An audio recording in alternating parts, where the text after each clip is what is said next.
আব্বু এবং আম্মু তারা বড়ই ভাগ্যবান, যাদের বুকের মানিক হলো হাফেজ কুরআন। আব্বু এবং আম্মু তারা বড়ই ভাগ্যবান, যাদের বুকের মানিক হলো হাফেজ কুরআন। হৃদয়ে মাঝে গাঁথলো যারা হরফ নামের ফুল, তাদের সাথে হয় না কবু অন্য কারো তুল।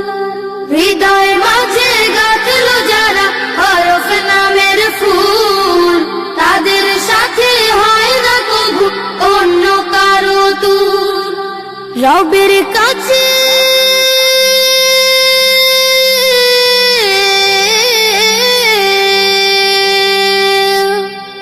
রবের কাছেও পাবে তারা সেরা প্রতিদান।